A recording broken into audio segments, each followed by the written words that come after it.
Hello, ako si Mark Joseph Calales. In short, MJ. Nakatira sa Castillejos at Kabanggan. Maraming nagtatanong kung paano ba tumatakbo or paano ba na pinapakita ko yung simpleng ako sa ibang tao. Simple lang tumulong, maglinis, mag-aral para masukli ang lahat ng pagod nila. Sa biyaheng ito, magkakwento ako ng pinakamahabang kwento. Ako po ay galing sa isang broken family. Mahirap man pero tinanggap ko. Ang aking itay,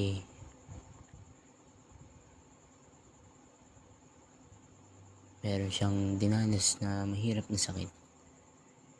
Hindi siya'y malakas pa po uminom, manigarilyo. Pero ngayon, paunti-unti nagbabago na siya. Pinapakita sa amin kung paano maging mabuting ama.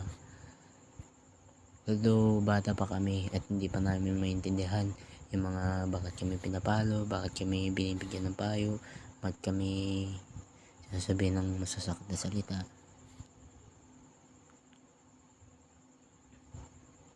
Pero masasabi ko lang na respect your mother, respect your father, respect all na makakasalubong nyo sa harapan ninyo. Sa ngayon, yung mga bata na hindi kagaya sa atin, hindi kagaya sa 90s at sa mga ibang lumaki nung 2005, 2000, 2000, 2002, 2003, 2004, sanay pa rin sa hirap. Ika nga ng iba, nawala na ang diwa ng paglalaro.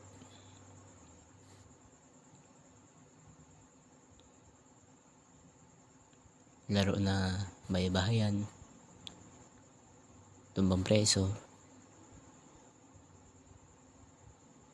patintero,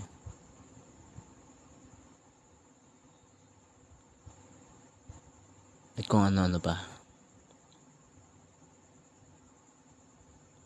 Dito sa aming probinsya, maraming puno na pwedeng paglaruan ng mga bata. Sa ngayon, iba nauso ang cellphone, nauso ang gadget, nauso pa yung mga ibang online platform games tulad ng Mobile Legends, Saudi, Ross, HOK. Ngayon, nakakalimutan ng mga ibang bata kung ano yung laro sa labas at sa loob ng bahay. Ngayon, yung laro nila sa loob ng bahay, mag-ML, hindi na sila lalabas. Ika nga nalimutan na ang larong pang bata.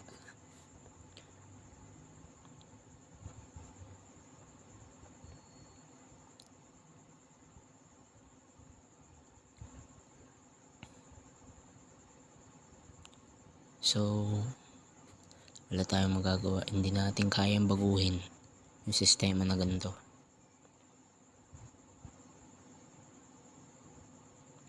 Bakit nga ba ako umuwi sa Kabanggan? Umuwi ako sa Banggan pala dahil malapit na ang botohan, May 12. Naway sa aking iboboto ay ikay tumakbo at mangako sa ating mga kababayan dahil ikaw lamang ang papalit, magtataguyod sa mga bumoto sa'yo.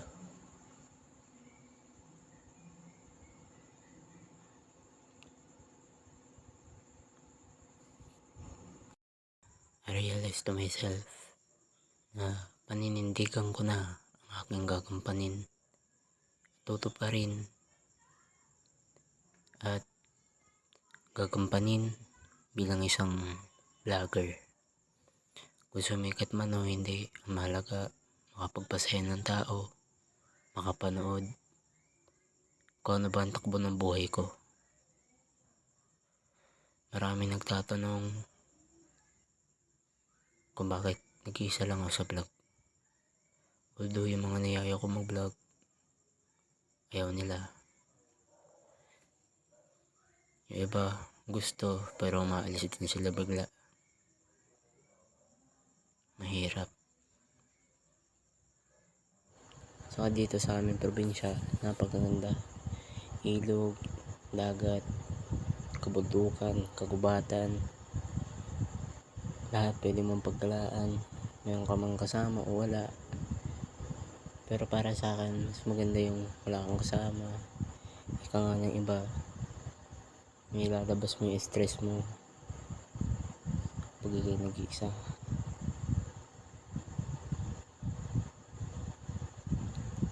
Lakad, kasama. Are, dito na po nagtatapos ang ating vlog. Anyway, nagustuhan nyo ang aking mensahe. At bye bye.